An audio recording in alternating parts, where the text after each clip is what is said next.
Hi hello and welcome back to my channel. ಇವತ್ತಿನ ಎಪಿಸೋಡ್ನಲ್ಲಿ 4 kg 3 tier cake ಹೇಗೆ ಮಾಡೋದು ಅಂತ ನೋಡೋಣ. ಈ ವಿಡಿಯೋನಲ್ಲಿ ನಾನು ಇಂಪಾರ್ಟೆಂಟ್ ಟಿಪ್ಸ್ ಆ್ಯಂಡ್ ಟ್ರಿಕ್ಸ್ನ ಶೇರ್ ಮಾಡಿದ್ದೀನಿ. ಸೊ ಎಲ್ಲೂ ಸ್ಕಿಪ್ ಮಾಡದೆ ವಿಡಿಯೋನ ಕಡೆ ತನಕ ನೋಡಿ. ಅದಕ್ಕೂ ಮೊದಲು ಈ ವಿಡಿಯೋನ ಮರೀದೆ ಲೈಕ್ ಮಾಡಿ, ಕಮೆಂಟ್ ಮಾಡಿ, ನಿಮ್ಮ ಫ್ರೆಂಡ್ಸ್ ಆ್ಯಂಡ್ ಫ್ಯಾಮಿಲೀಸ್ಗೆ ಹಾಗೆ ಯಾರಿಗೆಲ್ಲ ಬೇಕಿಂಗ್ನಲ್ಲಿ ಇಂಟ್ರೆಸ್ಟ್ ಇದೆ ಅವರಿಗೆ ಶೇರ್ ಮಾಡಿ. ಹಾಗೆ ತುಂಬ ಜನ ಚಾನಲ್ನ ಸಬ್ಸ್ಕ್ರೈಬ್ ಮಾಡದೆ ವಿಡಿಯೋನ ನೋಡ್ತಾ ಇದ್ದೀರಾ.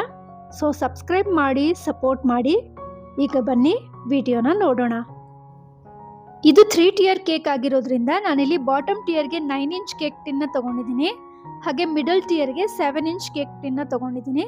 ಹಾಗೆ ಟಾಪ್ ಟಿಯರ್ಗೆ 5 inch ಕೇಕ್ ಟಿನ್ನ ತಗೊಂಡಿದ್ದೀನಿ.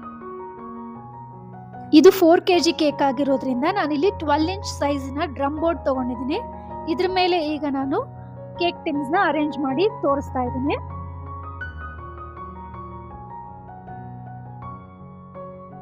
ಕೇಕ್ ಬ್ಯಾಟರ್ ರೆಡಿ ಮಾಡ್ಕೊಳ್ಳೋ ಮೊದಲು OTGನಲ್ಲಿ ಯಾವ ಸೈಜಿನ ಕೇಕ್ ಟಿನ್ಸ್ ಹಿಡಿಸುತ್ತೆ ಅಂತ ಚೆಕ್ ಮಾಡಿಕೊಂಡು ಆಮೇಲೆ ನಾನು ಕೇಕ್ ಬ್ಯಾಟರ್ನ ರೆಡಿ ಮಾಡ್ಕೊಳ್ತೀನಿ. ಮೊದಲಿಗೆ ನಾನು 5 inch ಕೇಕ್ ಟಿನ್ನಲ್ಲಿ 1/2 kg ಕೇಕ್ಗೆ ಬೇಕಾಗಿರುವಂಥ ಬ್ಯಾಟರ್ನ ರೆಡಿ ಮಾಡಿಕೊಂಡೆ.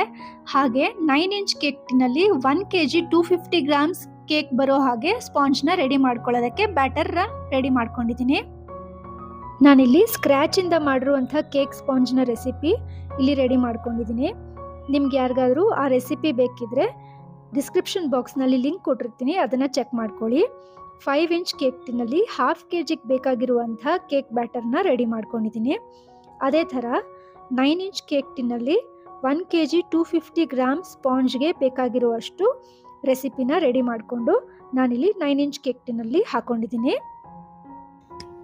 160 ಡಿಗ್ರಿನಲ್ಲಿ 10 minutes ಪ್ರೀ ಹೀಟ್ ಆಗಿರುವಂಥ OTGನಲ್ಲಿ ನಾನು ಈ ಕೇಕ್ ಸ್ಪಾಂಜ್ಗಳನ್ನ ಬೇಕ್ ಮಾಡ್ಕೊಂಡಿದ್ದೀನಿ.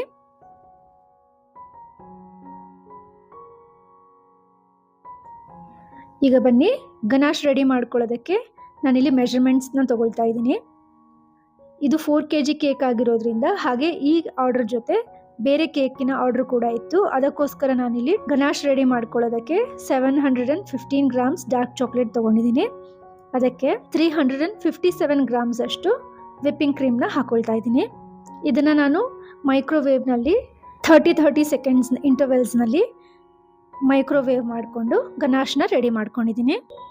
3 minutesವರೆಗೂ 30 seconds ಇಂಟರ್ವೆಲ್ಸ್ನಲ್ಲಿ ನಾವು ಮೈಕ್ರೋವೇವ್ನಲ್ಲಿ ಮೆಲ್ಟ್ ಮಾಡ್ಕೊಳ್ತಾ ಅದನ್ನು ಮಿಕ್ಸ್ ಮಾಡಿಕೊಂಡು ನೀಟಾಗಿ ಮೆಲ್ಟ್ ಮಾಡಿಕೊಂಡ್ರೆ ಈ ಥರ ಸ್ಮೂತ್ ಆಗಿರೋ ಕನ್ಸಿಸ್ಟೆನ್ಸಿನಲ್ಲಿ ಗನಾಶ್ ಸಿಗುತ್ತೆ. ಈಗ ಇದನ್ನು ಸರ್ಫೇಸ್ ರ್ಯಾಪ್ ಮಾಡಿಬಿಟ್ಟು ಕ್ಲಿಂಗ್ ರ್ಯಾಪ್ನಲ್ಲಿ ಸರ್ಫೇಸ್ ರ್ಯಾಪ್ ಮಾಡಿಬಿಟ್ಟು ನಾನು ಇದನ್ನು ಕೌಂಟರ್ ಮೇಲೆ ಕೂಲ್ ಆಗೋದಕ್ಕೆ ಹಾಗೆ ಸೆಟ್ ಆಗೋದಕ್ಕೆ ಇಡ್ತೀನಿ. ಈಗ ನೋಡಿ ಸ್ಪಾಂಜ್ಗಳನ್ನೆಲ್ಲ ಬೇಕ್ ಮಾಡಿಕೊಂಡು ಅದು ಕೂಲ್ ಡೌನ್ ಆದಮೇಲೆ ಕ್ಲಿಂಗ್ ರ್ಯಾಪ್ ಮಾಡಿಬಿಟ್ಟು ಈ ಥರ ಸೆಟ್ ಆಗೋದಕ್ಕೆ ಇಟ್ಟಿದ್ದೀನಿ. 9 inch ಕೇಕ್ ಟಿನ್ನಲ್ಲಿ 2 ಸ್ಪಾಂಜಸ್ನ ರೆಡಿ ಮಾಡ್ಕೊಂಡಿದ್ದೀನಿ. 1 ಸ್ಪಾಂಜಲ್ಲಿ 1 kg 250 ಗ್ರಾಮ್ಸ್ಗೆ ಬೇಕಾಗುವಷ್ಟು ಸ್ಪಾಂಜ್ ರೆಡಿಯಾಗಿದೆ. ಸೊ 9 inch ಕೇಕ್ ಟಿನ್ನಲ್ಲಿ 2.5 kg ಕೇಕ್ ಸ್ಪಾಂಜಿಗೆ ಬೇಕಾಗುವಂಥ ಸ್ಪಾಂಜಸ್ ರೆಡಿಯಾಗಿದೆ. ಅದೇ ಥರ 7 inch ಕೇಕ್ ಟಿನ್ನಲ್ಲಿ 2 ಸ್ಪಾಂಜಸ್ನ ರೆಡಿ ಮಾಡ್ಕೊಂಡಿದ್ದೀನಿ. 1/2 kg ಬ್ಯಾಟರ್ನ ಈಚ್ ಕೇಕ್ ಟಿನ್ನಲ್ಲಿ ಹಾಕ್ಕೊಂಡು ಬೇಕ್ ಮಾಡ್ಕೊಂಡು ರೆಡಿ ಮಾಡ್ಕೊಂಡಿದ್ದೀನಿ. ಹಾಗೆ 5 inch ಕೇಕ್ ಟಿನ್ನಲ್ಲಿ 1/2 kgಗೆ ಬೇಕಾಗಿರುವಂಥ ಕೇಕ್ ಸ್ಪಾಂಜ್ನ ರೆಡಿ ಮಾಡ್ಕೊಂಡಿದ್ದೀನಿ. ಸೊ ಟೋಟಲಿ ನೋಡೋದಾದರೆ 9 inch ಕೇಕ್ ಟಿನ್ನಲ್ಲಿ 2.5 kg, 7 inch ಕೇಕ್ ಟಿನ್ನಲ್ಲಿ 1 kg, ಹಾಗೆ 5 inch ಕೇಕ್ ಟಿನ್ನಲ್ಲಿ 1/2 kg ಕೇಕ್ಗೆ ಬ್ಯಾಟರ್ನ ರೆಡಿ ಮಾಡ್ಕೊಂಡು ಬೇಕ್ ಮಾಡ್ಕೊಂಡಿದ್ದೀನಿ. ಸೊ ಟೋಟಲಿ ನೋಡಿದ್ರೆ 4 kg ಬೇಕಾಗುವಂಥ ಕೇಕ್ ಸ್ಪಾಂಜಸ್ ಇಲ್ಲಿ ರೆಡಿ ಆಗಿದೆ. ಈಗ ಎಲ್ಲ ಕೇಕ್ ಸ್ಪಾಂಜ್ಗಳನ್ನ ನಾನು 2 ಲೇಯರ್ಸ್ ಆಗಿ ಕಟ್ ಮಾಡ್ಕೊಂಡಿದ್ದೀನಿ. 5 inch ಕೇಕ್ ಟಿನ್ನಲ್ಲಿ ನಾನು 4 ಲೇಯರ್ಸ್ ಬರೋ ಹಾಗೆ ಕೇಕ್ ಸ್ಪಾಂಜ್ನ ಕಟ್ ಮಾಡಿ ರೆಡಿ ಮಾಡಿ ಇಟ್ಕೊಂಡಿದ್ದೀನಿ. ಕೇಕ್ ಸ್ಪಾಂಜಸ್ ಮೇಲೆ ಬಂದಿರುವಂಥ ಕ್ಯಾರಮಲೈಸ್ ಆಗಿರೋ ಪಾರ್ಟ್ ಹಾಗೂ ಡೂಮ್ ಶೇಪ್ ಬಂದಿರೋ ಪಾರ್ಟ್ನ ಟ್ರಿಮ್ ಮಾಡಿ ತೆಗೆದು ಈ ಥರ ಲೇಯರ್ ಮಾಡಿ ಇಡ್ತಾ ಇದ್ದೀನಿ. ಗನಾಶ್ ಸೆಟ್ ಆಗೋದಕ್ಕಿಟ್ಟು 2-3 hours ಆಗಿದೆ. ಈಗ ನೋಡಿ ಇದು ಎಷ್ಟು ಸ್ಮೂತ್ ಹಾಗೂ ಶೈನಿಯಾಗಿ ಬಂದಿದೆ ಅಂತ.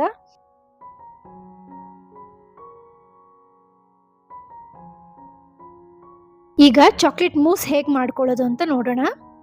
ಸ್ವಲ್ಪ ವಿಪ್ಪಿಂಗ್ ಕ್ರೀಮ್ನ ನಾನು ಸ್ಟಿಫ್ ಪೀಕ್ಸ್ ಬರೋ ಹಾಗೆ ಬೀಟ್ ಮಾಡ್ಕೊಂಡಿದ್ದೀನಿ. ಅದನ್ನು ಸ್ವಲ್ಪ ಬೇರೆ ಬೌಲಿಗೆ ತೆಗೆದು ಹಾಕ್ಕೊಂಡು ಮಾಡಿರುವಂಥ ಚಾಕ್ಲೇಟ್ ಗನ್ನಾಶ್ನ ಹಾಕಿ ಮಿಕ್ಸ್ ಮಾಡಿಕೊಂಡು ಮೂಸ್ ರೆಡಿ ಮಾಡ್ಕೊಳ್ಬೇಕು. ನೀವಿನ್ನೂ ಚಾಕ್ಲೇಟಿ ಮಾಡ್ಕೋಬೇಕಾದ್ರೆ ಇನ್ನೂ ಸ್ವಲ್ಪ ಗನಾಶ್ನ ಹಾಕಿ ಮಿಕ್ಸ್ ಮಾಡ್ಕೊಳ್ಬೋದು.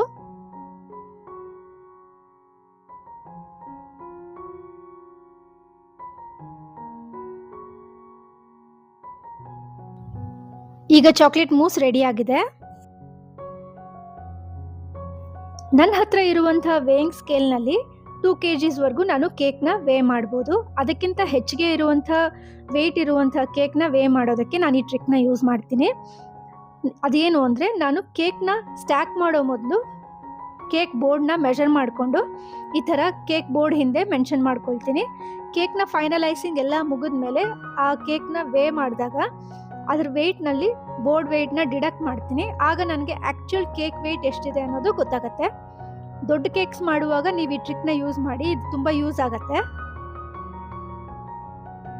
9 ಇಂಚ್ನಲ್ಲಿ ಮಾಡಿರುವಂಥ ಕೇಕ್ನ ಸ್ಕ್ವೇರ್ ಬೋರ್ಡ್ನಲ್ಲಿ ಮಾಡೋದು ನನಗೆ ಕಷ್ಟ ಅನಿಸ್ತು. ಅದಕ್ಕೋಸ್ಕರ ನಾನಿಲ್ಲಿ ರೌಂಡ್ ಶೇಪ್ ಕೇಕ್ ಬೋರ್ಡ್ನ ತೊಗೊಂಡು ಅದ್ರ ವೆಯ್ಟ್ನ ಚೆಕ್ ಮಾಡಿ ಅದ್ರ ಮೇಲೆ ಕೇಕ್ನ ಕ್ರಮ್ ಕೋಟ್ ಮಾಡ್ಕೊಳ್ತಾ ಇದ್ದೀನಿ. ಮೊದಲಿಗೆ ಕೇಕ್ ಸ್ಪಾಂಜ್ನ ಇಟ್ಟು ಅದನ್ನು ಕಾಫಿ ಸಿರಪ್ನಿಂದ ಸೋಕ್ ಮಾಡಿ ಮೂಸ್ನ ಹಾಕಿ ಸ್ಪ್ರೆಡ್ ಮಾಡಿ ಚಾಕ್ಲೇಟ್ ಗನಾಶ್ನ ಹಾಕಿ ಸ್ಪ್ರೆಡ್ ಮಾಡಿ ಚೊಕೊ ಚಿಪ್ಸ್ ಹಾಕ್ಕೊಂಡು ಕ್ರಮ್ ಕೋಟ್ ಮಾಡ್ಕೊಳ್ತಾ ಇದ್ದೀನಿ. ಈಗ ಇದರ ಕ್ರಮ್ ಕೋಟ್ ಆಗಿದೆ.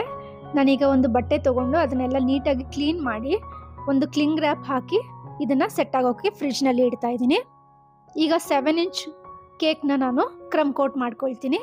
ಇದನ್ನು ಅದೇ ಥರ ಫಸ್ಟ್ ಲೇಯರ್ ಸ್ಪಾಂಜ್ನ ಇಟ್ಟು ಕಾಫಿ ಸಿರಪಿಂದ ಮಾಯಿಸ್ಟ್ ಮಾಡಿ ಚಾಕ್ಲೇಟ್ ಮೂಸ್ನಿಂದ ಸ್ಪ್ರೆಡ್ ಮಾಡಿಕೊಂಡು ಚಾಕ್ಲೇಟ್ ಗನಾಶ್ ಹಾಕಿ ಸ್ಪ್ರೆಡ್ ಮಾಡಿ ಚೊಕೊ ಚಿಪ್ಸ್ ಹಾಕಿ ಕ್ರಮ್ ಕೋಟ್ನ ಕಂಪ್ಲೀಟ್ ಮಾಡ್ಕೊಳ್ತೀನಿ.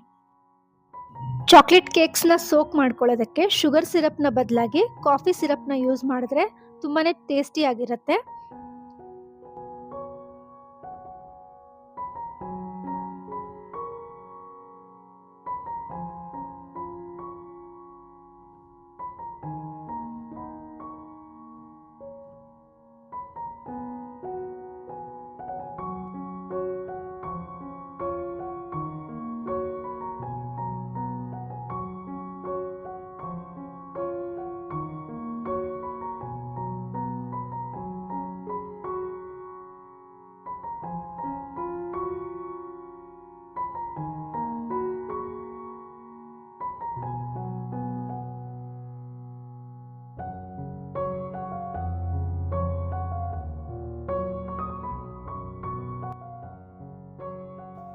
ಈಗ ಇದರ ಕ್ರಮ್ ಕೋಟ್ ಆಗಿದೆ.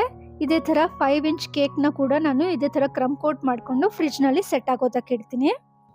ಈಗ ಈ ಕೇಕ್ನಲ್ಲಿ ನಾನು ಯೂಸ್ ಮಾಡಿರೋ ಡಾವೆಲ್ಸ್ ಬಗ್ಗೆ ಹೇಳ್ತೀನಿ ಬನ್ನಿ. ಈ ಥರ ಡಾವೆಲ್ಸ್ಗಳು ನಿಮಗೆ ಕೇಕ್ ರಾ ಮೆಟೀರಿಯಲ್ಸ್ ಸಿಗೋ ಶಾಪ್ನಲ್ಲಿ ಸಿಗುತ್ತೆ.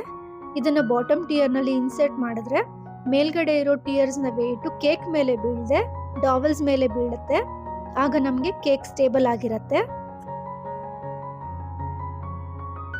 ಹಾಗೆ ಇಲ್ಲಿ ನಾರ್ಮಲ್ ಕೇಕ್ ಬೋರ್ಡ್ನ ಬದಲಾಗಿ ನಾನಿಲ್ಲಿ ಡ್ರಮ್ ಬೋರ್ಡ್ನ ಯೂಸ್ ಮಾಡ್ಕೊಳ್ತಾ ಇದ್ದೀನಿ. ಇದರ ವೆಯ್ಟ್ನ ಕೂಡ ಚೆಕ್ ಮಾಡಿ ಬೋರ್ಡ್ನ ಹಿಂದೆ ಮೆನ್ಷನ್ ಮಾಡ್ಕೊಳ್ತಾ ಇದ್ದೀನಿ.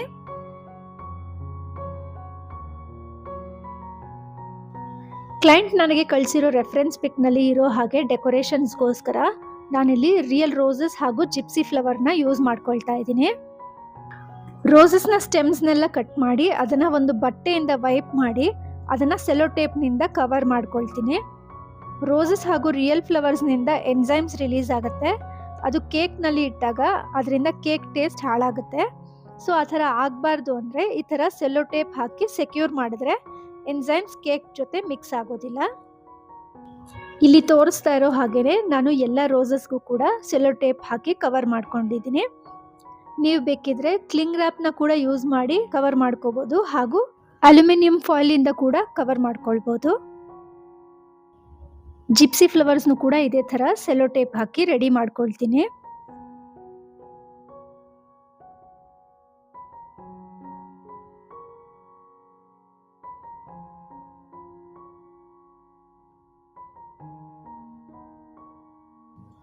ಈಗ ಕೇಕ್ನ ಈ ಥರ ರೆಫರೆನ್ಸ್ ಪಿಕ್ನಲ್ಲಿ ಇರೋ ಹಾಗೆ ರೆಡಿ ಮಾಡಿ ಫ್ರಿಜ್ನಲ್ಲಿ ಸೆಟ್ ಆಗಕ್ಕಿಟ್ಟಿದ್ದೀನಿ.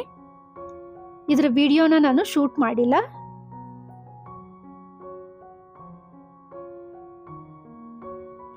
ಈ ಕೇಕ್ನ ಜೊತೆಗೇನೆ 1 kg ಚಾಕ್ಲೇಟ್ ಓವರ್ಲೋಡೆಡ್ ಕೇಕ್ನ ಆರ್ಡರ್ ಕೂಡ ಇತ್ತು. ಅದನ್ನು ಕೂಡ ಕ್ರಮ್ ಕೋಟ್ ಮಾಡಿ ಸೆಟ್ ಆಗೋಕ್ಕಿಟ್ಟಿದ್ದೀನಿ.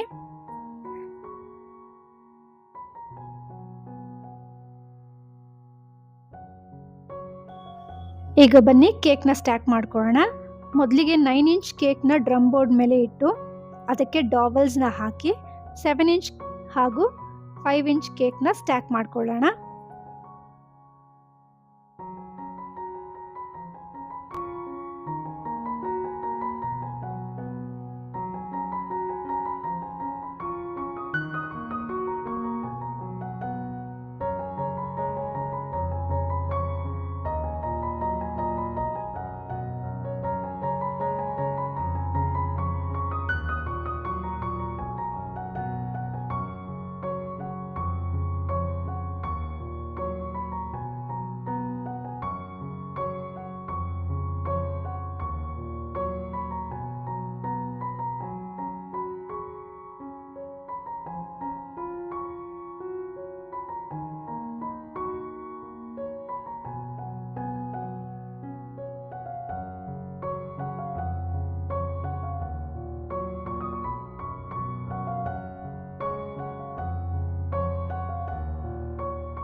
ಈಗ ರೆಫರೆನ್ಸ್ ಪಿಕ್ನಲ್ಲಿ ಇರೋ ಹಾಗೆ ರೋಸಸ್ ಹಾಗೂ ಜಿಪ್ಸಿ ಫ್ಲವರ್ಸ್ನಿಂದ ಡೆಕೋರೇಟ್ ಮಾಡ್ಕೊಳ್ಳೋಣ. ಈ ವಿಡಿಯೋ ನಿಮಗೆ ಸ್ವಲ್ಪನಾದರೂ ಇಷ್ಟ ಆಗಿದ್ರೆ ಹಾಗೂ ಇನ್ಫಾರ್ಮೇಟಿವ್ ಅನಿಸಿದ್ರೆ ದಯವಿಟ್ಟು ಒಂದು ಲೈಕ್ ಮಾಡಿ, ಹಾಗೆ ಕಮೆಂಟ್ ಮಾಡಿ, ಹಾಗೆ ನಿಮ್ಮ ಫ್ರೆಂಡ್ಸ್ ಆ್ಯಂಡ್ ಫ್ಯಾಮಿಲೀಸ್ಗೆ ಹಾಗೆ ಯಾರಿಗೆಲ್ಲ ಬೇಕಿಂಗ್ನಲ್ಲಿ ಇಂಟ್ರೆಸ್ಟ್ ಇದೆ ಅವರಿಗೆ ಶೇರ್ ಮಾಡಿ.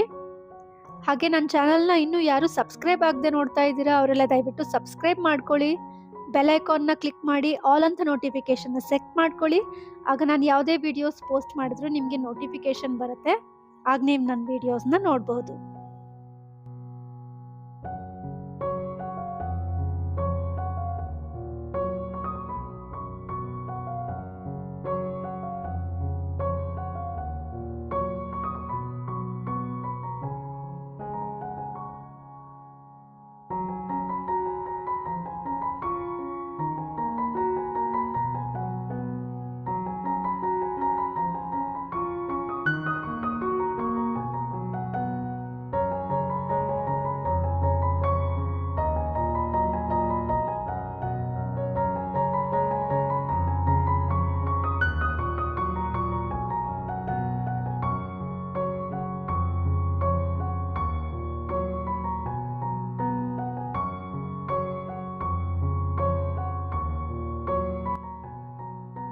ನಿಮಗೆ ವಿಡಿಯೋ ಇಷ್ಟ ಆಗಿದೆ ಅಂತ ಅನ್ಕೊಳ್ತೀನಿ. ಬೇರೆ ವಿಡಿಯೋನಲ್ಲಿ ಮತ್ತೆ ಸಿಗೋಣ.